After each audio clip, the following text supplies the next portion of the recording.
Good evening friend, एक बार फिर से आप सभी का ऑलवेज टॉप के ऑनलाइन प्लेटफॉर्म पर हार्दिक स्वागत और अभिनंदन। देखिए लास्ट जैसे आपने देखा होगा लास्ट वीडियो में हमने लेसन नंबर 10 कंप्लीट किया था। अब हम शुरू कर रहे हैं उसी के ही आगे है हमारा लेसन नंबर 11। देखिए ये लेसन जो है 11 जो आपका चैप्टर है ये अपने फिजिक्स का ही पार्ट है। अब देखो इसको फिजिक्स में क्यों रखा गया उसका रीज़न है, क्योंकि देखो ये भौतिक विज्ञान का भाग इसलिए रखा गया है क्योंकि इसी में क्या हमने पढ़ा है, प्रकाश के बारे में पढ़ा है। देखो हमें पता है कि इससे पहले वाला लेसन हमारा क्या था, प्रकाश था। अब देखो वहाँ पर हमें सिर्फ ये पता लगता था कि प्रकाश से क्या होता है, एक तो परावर्तन होता है और दूसरी घटना क्या पढ़ी थी हमने, अपवर्तन की घटना। ये दो घटना पढ़ी थी। अब देखिए परावर्तन और अपवर्तन के बाद किसका काम रहता है, उसके बाद शुरू हो जाता है मानव नेत्र का। क्योंकि देखो जब भी कोई प्रकाश की किरण किसी भी वस्तु के ऊपर आपतित होती है तो आपको पता है कि वो किरण क्या हो जाती है, परावर्तित हो जाती है, अपवर्तित हो जाती है। ये हमने पढ़ लिया। अब देखो जब ये परावर्तित किरणें या अपवर्तित किरणें उस वस्तु से वापस जब आती है तो हमें वस्तु जो होती है वो दिखाई देती है। इसका कारण क्या होता है, इसका कारण भाई ये होता है कि अगर प्रकाश की किरण जो है वो वस्तु से टकराएगी और परावर्तित होगा तो ये परावर्तित किरणें जो होती है वो वापस कहां जाती है, हमारे मानव नेत्र में जाती है और इसके बाद काम शुरू होता है मानव नेत्र का। और इसी वजह से क्या है कि इस जो आपका चैप्टर है इसको हमें भौतिक विज्ञान में रखा गया है। वैसे देखो भाई भौतिक विज्ञान का चैप्टर है नहीं, क्योंकि अब तक आपने पढ़ा होगा कि मानव नेत्र जो होता है वो क्या होती है, हमारे जीव विज्ञान से संबंधित है, तो इसमें नहीं पढ़ते हम। लेकिन यहाँ प्रकाश पढ़ा है इसीलिए इसको क्या रखा गया, प्रकाश के साथ में रखा गया। चलो भाई, तो देखिए ये बात है इसके कारण कि क्यों हमें ये चैप्टर हम पढ़ रहे हैं।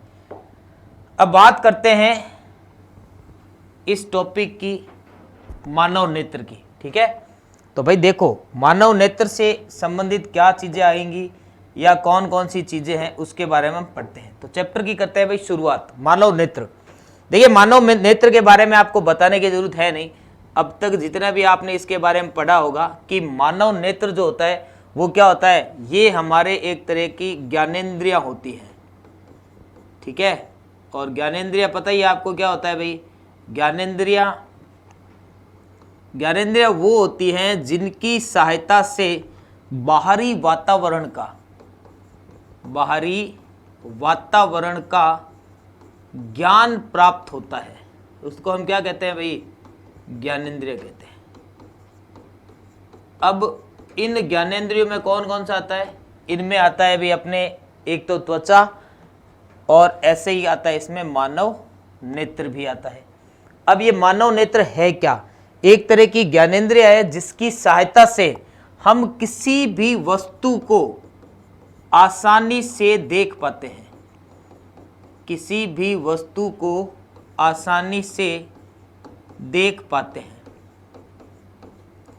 तो क्या मानव नेत्र नहीं हो तो वस्तु को नहीं देखा जा सकता? नहीं भाई, अगर मानव नेत्र नहीं है यानी हमारी आंखें प्रॉपर नहीं काम कर रही है, आपके नेत्र अगर प्रॉपर काम नहीं कर रही है तो आप वस्तु को नहीं देख पाएंगे।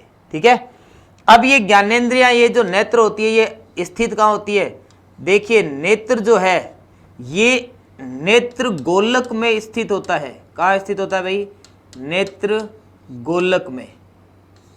इस नेत्र गोलक का व्यास या इस नेत्र गोलक का साइज अथवा व्यास, याद रखना भाई बहुत ही इंपॉर्टेंट चीज है कि नेत्र गोलक का व्यास अथवा साइज कितना होता है। तो भाई इसका साइज होता है 2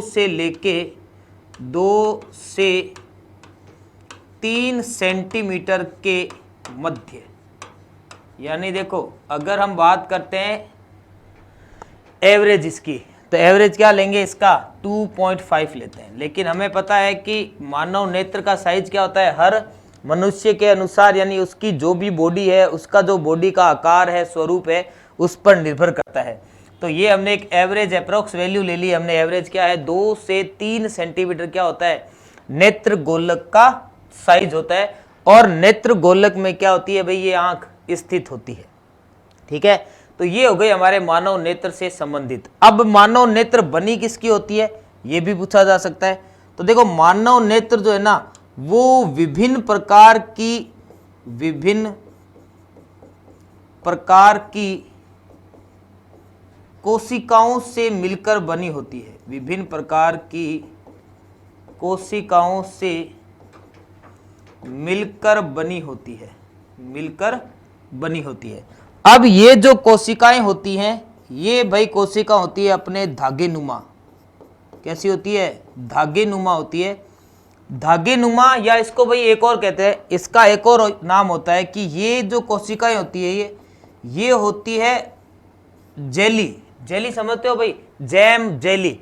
जैम जो एक पदार्थ आता है, अगर आपको पता हो तो, जैम, जेली, छोटे बच्चे जो होते हैं इसका बहुत ज़्यादा यूज करते हैं, जेली का, जैम का, जो ब्रेड के ऊपर लगाई जाती है और हम खाने में काम लेते हैं। वैसी ही हमारी नेत्र जो होती है वो भी क्या होती है?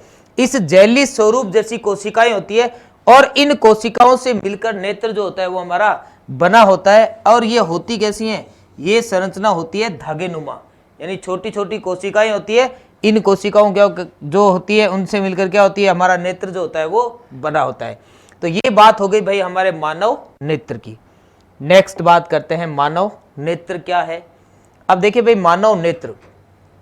मानव नेत्र का डायग्राम आपको दे रखा है। इसमें क्या है? आपके विभिन्न प्रकार के भाग हैं और इन्हीं भागों को हमें अब पढ़ना है। तो देखो भाई सबसे पहले जब हम बात करते हैं कि नेत्र का सबसे पहला भाग कौन सा होता है, तो देखिए सबसे पहला जो भाग है वो हमारा है ये वाला परितारिका। ये परितारिका क्या है?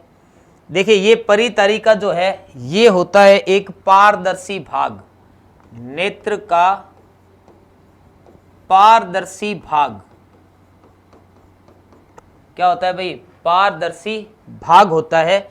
और इसी पारदर्शी भाग से प्रकाश जो होता है वो हमारे नेत्र में क्या होगा?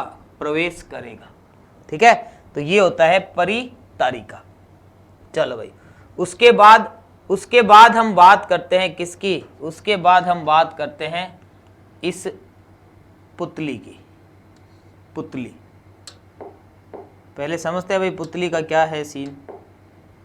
पुतली, ठीक है, आंखों की पुतली आप समझते हैं। जो आपके आंखों के सामने ये जो ढक्कन सा लगा होता है ये क्या होती है? हमारी पुतली होती है। क्या काम होता है इसका भाई? देखो इसका काम होता है कि प्रकाश कितना हमारी आंखों में प्रवेश करेगा, यानी प्रकाश को नियंत्रित करने का काम करता है। प्रकाश को नियंत्रित करने का काम। नियंत्रण का मतलब क्या है भाई?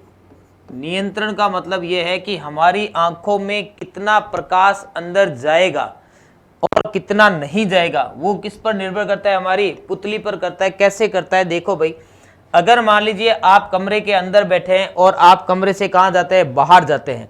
मान लीजिए बाहर अगर तेज धूप है, सूर्य का क्या है? प्रकाश बहुत तीव्र गति से आता है। तो तीव्र गति से आएगा तो आपको पता है कि जैसे ही आप बाहर निकलेंगे तो आपकी ये जो पुतली होती है ये अपने आकार को क्या कर लेती है? छोटा कर लेती है। कैसे? ये पुतली जो होगी वो प्रकाश को पूर्ण रूप से आने नहीं देगी, और पुतली जो होती है वो थोड़ी सी ओपन होगी, थोड़ी सी खुल जाती है। यही अगर मान लीजिए आप वापस उस कमरे में आ जाते हैं जिस कमरे से वापस आप बाहर गए थे, जहां सूर्य की प्रकाश की तीव्रता क्या होती है? कम होती है। कम होगा, इसका मतलब पुतली जो होती है वो हमारी क्या होती है? पूर्ण रूप से वापस खुल जाती है। ठीक है, तो ये जो पुतली वाला भाग होता है ये क्या करता है? हमारे ये एक प्रकार का क्या होता है? ढक्कन होता है। जैसे कैमरा जो होता है, कैमरे के आगे जैसे मान लीजिए जो ढक्कन लगा होता है, वैसे ही हमारी आंखों के आगे भी क्या होती है? पुतली लगी होती है। ये पुतली क्या करेगी? ये पुतली जो होती है ये प्रकाश को नियंत्रित करने का काम करती है कि हमारी आंखों के अंदर कितना प्रकाश जाएगा, कितना प्रकाश नहीं जाएगा। चलो उसके बाद बात करते हैं हम नेत्रोद। नेत्रोद क्या है? देखिए ये क्या होता है? एक तरह का ये जो होता है नेत्रोद, ये एक तरह का क्या होता है भाई? द्रव होता है। क्या होता है? द्रव होता है। ये है एक तरह का द्रव। द्रव कैसे है? ये द्रव काम क्या करता है? देखो ये काम क्या करता है, ये सबसे पहले तो होता कहाँ है? देखो भाई ये होता है हमारा ये जो नेत्र गोलक आपको दिख रहा है ये वाला, इसके बीच में यहाँ भरा होता है। ये जो आपको दिख रहा है इसके बीच में होता है यहाँ पर भरा हुआ। ठीक है, द्रव पदार्थ होता है। ये काम क्या करता है, ये क्या करता है, अगर मान लीजिए हमारी आंखों के ऊपर कोई बाहरी आघात होता है, यानी बाहर से क्या है, कोई चोट लगी है, तो इस चोट को ये क्या करता है, सहन कर लेता है, और जो हमारी परितारिका होती है, इस परितारिका के साइज को भी क्या करता है, ये नियंत्रित करने का काम करता है। ठीक है, चलो भाई, उसके बाद आपके टॉपिक आ जाता है लेंस। देखिए बहुत ही इंपॉर्टेंट चीज है लेंस। ठीक है, लेंस से संबंधित क्वेश्चन आपके मोस्टली पूछा जाता है। क्या पूछा जाता है वो समझे। देखिए सबसे पहले आपसे पूछा जाता है कि मानव नेत्र में किस प्रकार का लेंस उपस्थित होता है। तो भाई देखिए ध्यान रखेंगे आप, मानव नेत्र में जो लेंस होता है ना, वो होता है भाई उत्तल लेंस। क्या आंसर होता है, उत्तल लेंस होता है। कैसा होता है, ये क्रिस्टलीय होता है, क्रिस्टलीय उत्तल लेंस होता है। अब ये लेंस ऐसे नहीं है जो हमने पढ़ा है इससे पहले लेसन में कि लेंस जो है वो किसका बना होता है, दर्पण का बना होता है। इसका मतलब ये नहीं है भाई कि हमारी आंखों में लेंस जो लगा है वो दर्पण वाला लगा है, ऐसा कुछ नहीं है भाई। ये भी क्रिस्टलीय आकार का होता है, लेकिन क्रिस्टल जैसा होता है, लेकिन बना कैसा होता है, यही कोशिकाओं से मिलकर ही बना होता है भाई ये। ठीक है, तो कहीं दिमाग में ऐसा नहीं हो कि ये वाला जो लेंस है वही कांच है या दर्पण जो है उससे मिलकर बना हुआ है। ठीक है, ऐसा कुछ नहीं है। ठीक है, तो ये होता है क्या है, उत्तल लेंस होता है। ये उत्तल लेंस जो होता है ये हमारी आंखों में क्या रहेगा भाई, उपस्थित रहता है। ठीक है, चलो उसके बाद आपके आता है स्वच्छ मंडल। ये स्वच्छ मंडल क्या होता है, आपकी आंखों के चारों तरफ है भाई, ये जो आपके दिख रहा है ये स्वच्छ मंडल है। ठीक है, चलो उसके बाद सबसे इंपॉर्टेंट और चीज क्या है, इसके अलावा एक इंपॉर्टेंट चीज और है, वो है भाई आपके ये पक्षमाभी पेशियां, बहुत ही इंपॉर्टेंट। ये पक्षमाभी पेशियां जो होती है, इन्हीं की वजह से क्या होता है कि जब वस्तु आपकी आंखों के सामने रखी होती है, यानी वस्तु पास में है या वस्तु को आप दूर लेके चले जाते हैं, तो प्रतिबिंब जो बनता है वो इन्हीं की वजह से बनता है। क्यों बनता है, क्योंकि मान लीजिए आप किसी भी वस्तु को अगर अपनी आंखों के एकदम पास में लेके आते हैं, तो ये पक्षमाभी पेशियां जो होती है इनमें क्या होता है, या तो संकुचन होता है या प्रसार होता है, यानी या तो ये क्या करेंगी, सिकुड़ेंगी, या ये फैलेंगी।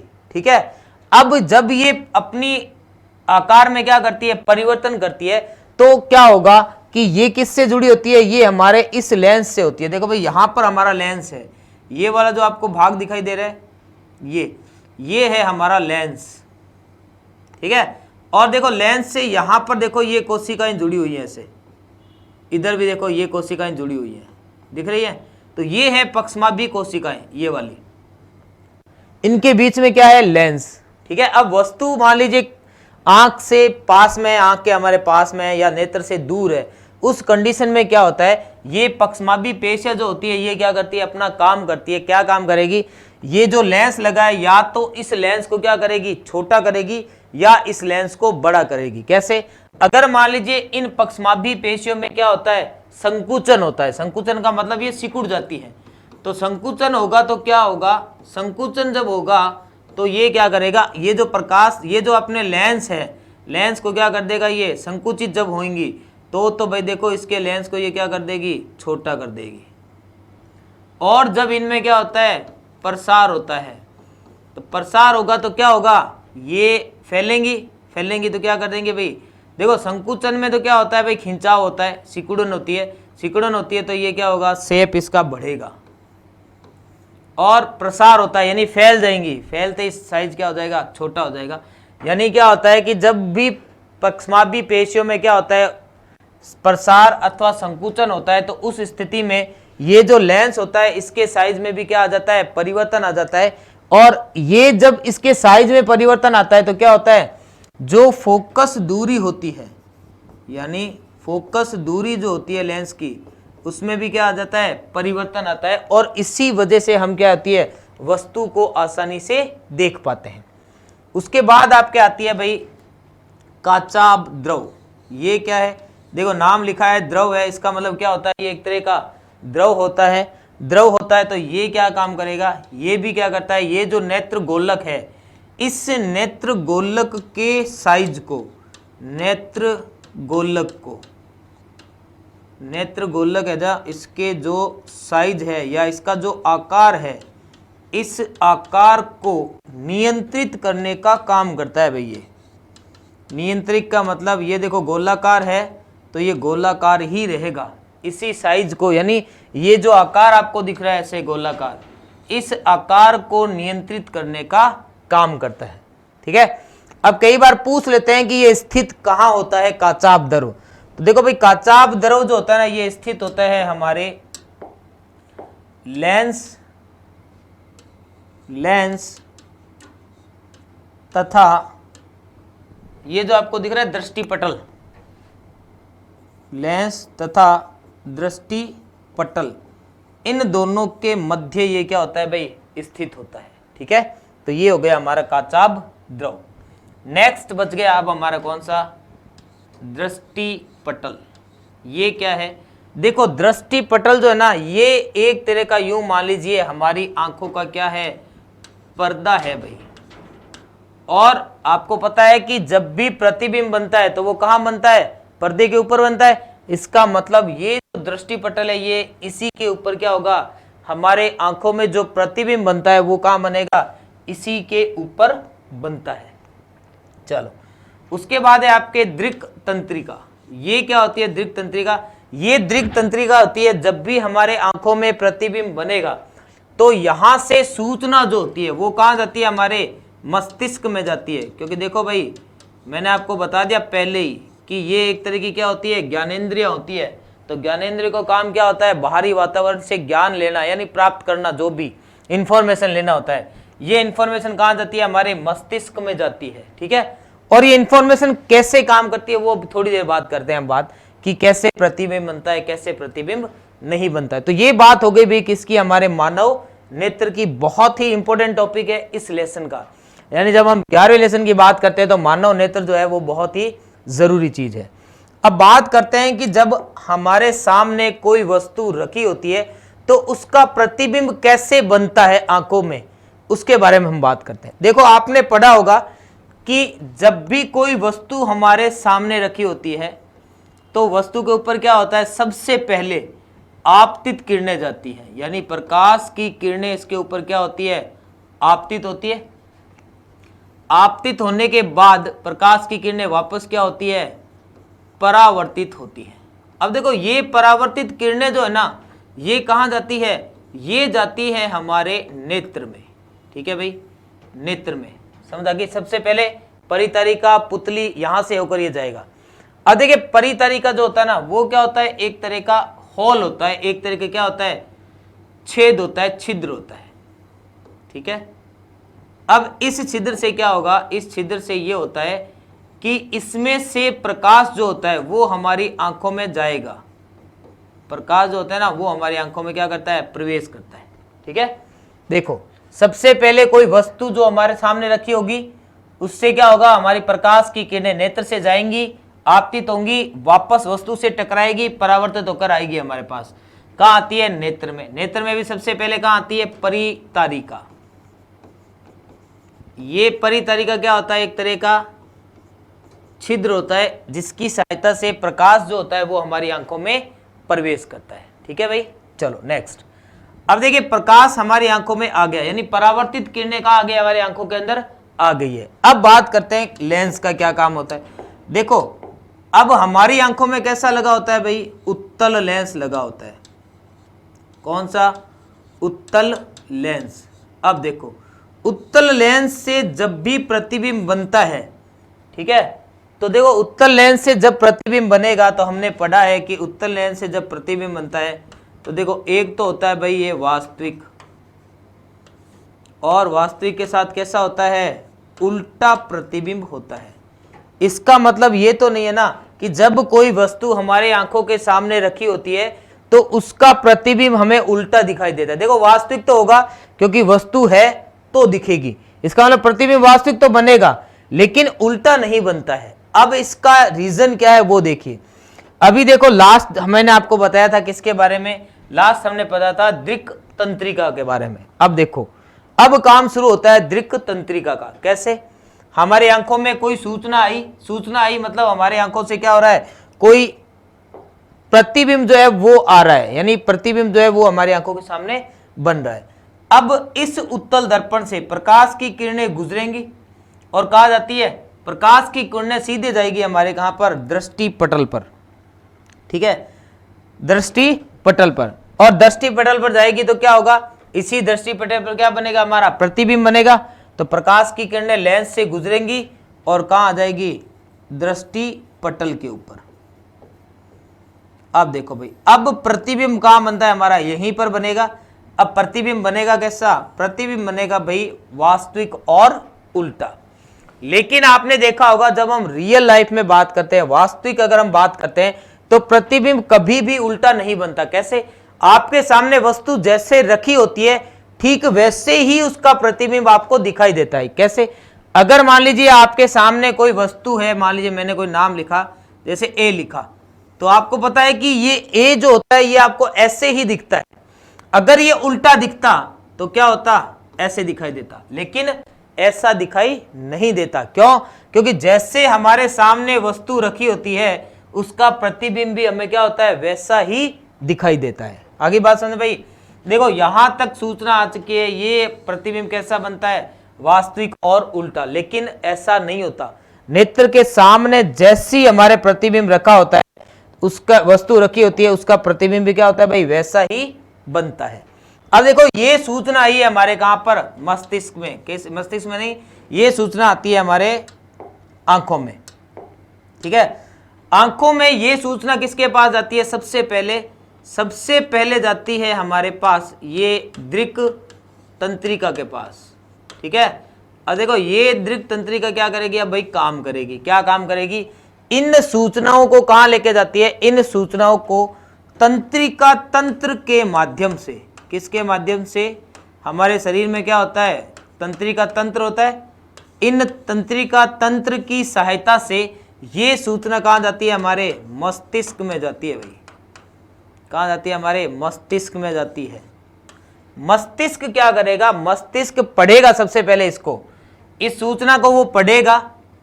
ठीक है, यानी इस सूचना को पहले तो क्या करता है भाई, वो रीड करता है, यानी पहले पढ़ता है। उसके बाद क्या करेगा, उसके बाद ये करेगा विश्लेषण। ठीक है, विश्लेषण करेगा कि प्रतिबिंब कैसा है, यानी आपके सामने वस्तु कैसे रखी हुई है। ये पहले तो पढ़ेगा, पढ़ने के बाद क्या करेगा, उस पर विचार करेगा, विश्लेषण करेगा, और विश्लेषण करने के बाद क्या देगा, ये जवाब देगा। यानी उसके बाद हमें क्या मिलेगा, इसका रिएक्शन मिलेगा। इसका वापस हमें इंफॉर्मेशन कहां आएगी, वापस मस्तिष्क के सहायता से कहां आती है, तंत्रिका तंत्र के पास। यहां जो तंत्रिका तंत्र होता है ये इंफॉर्मेशन किसको देता है, वापस इस दृक् तंत्रिका को देता है। और ये दृक् तंत्रिका आकर उसी भाग पर, यानी दृष्टि पटल पर ये आएगी और आकर हमें बताती है कि आपके सामने जो प्रतिबिंब है, वस्तु जो है वो कैसी है भाई। एक तो इसका जो प्रतिबिंब बनेगा कैसा बनेगा, वास्तविक बनेगा, और उल्टा नहीं होकर कैसा बनेगा, सीधा बनेगा। यानी अगर प्रतिबिंब हमें पता है कि उत्तल लेंस से कैसा बनता है, उल्टा बनता है, लेकिन मानव नेत्र में ये स्थित होता है हमें पता है, लेकिन इसके बावजूद भी हमारे सामने कैसा बनता है, सीधा बनता है। इसका कारण क्या है, इसका कारण है भाई ये दृक् तंत्रिका। ये क्या करती है, सूचना को लेगी और सूचना को कहां लेकर जाती है, मस्तिष्क के पास लेकर चली जाती है।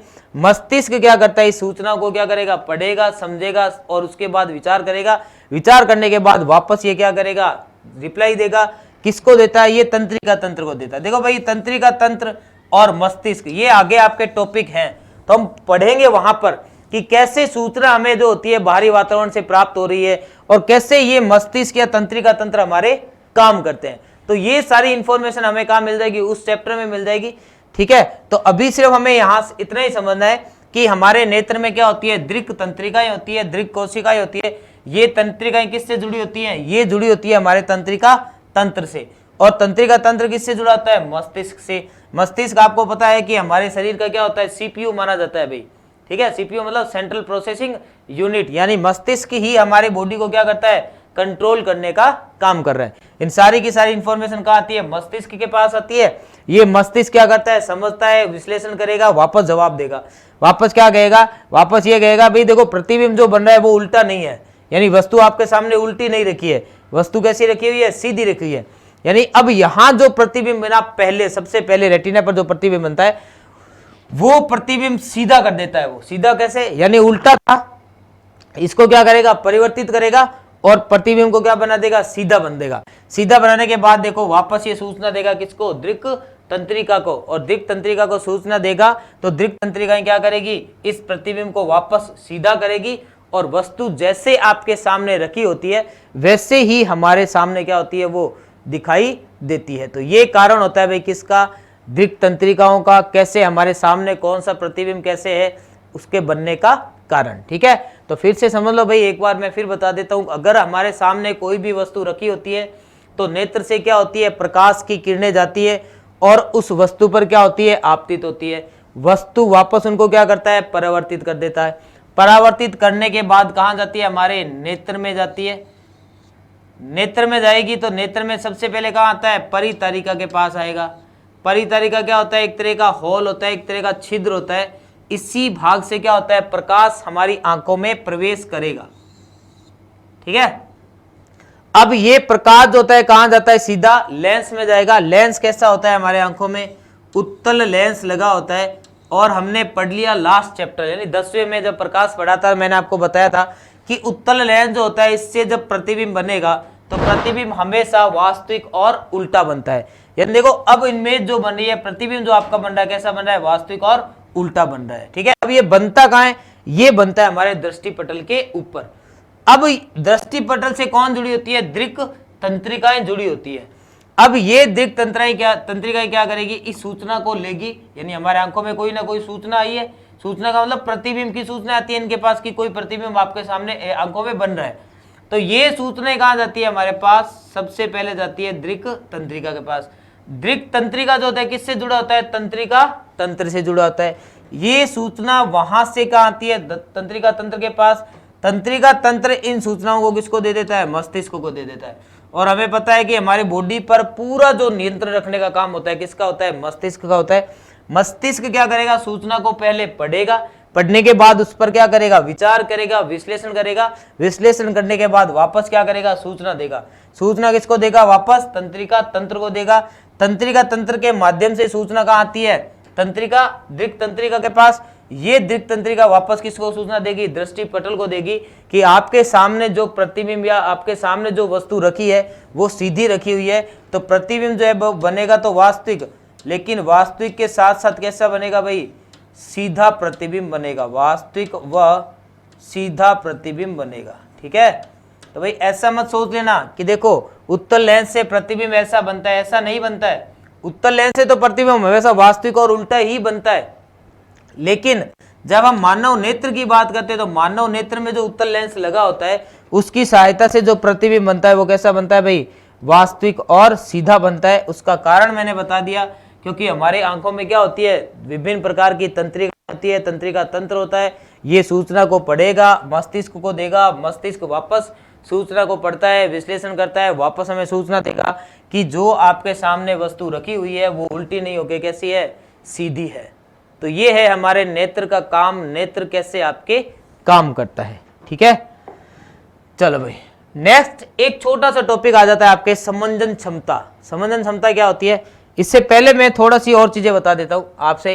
इसके अलावा कोई क्या पूछा जाता है, इसके अलावा आपसे पूछा जा सकता है निकट बिंदु और दूर बिंदु। 2 पॉइंट और है भाई आपके, छोटे से टॉपिक है उसको समझ लेते हैं। एक आता है दूर का बिंदु या दूर बिंदु, और एक होता है निकटतम बिंदु। एक तो दूर और दूसरा होता है निकट बिंदु। अब भाई ये क्या होते हैं, दूर और निकट बिंदु। ठीक है, इसको मैं ये कहता हूं दूर दृष्टि बिंदु और निकट दृष्टि बिंदु। क्या है समझे भाई इसको। देखिए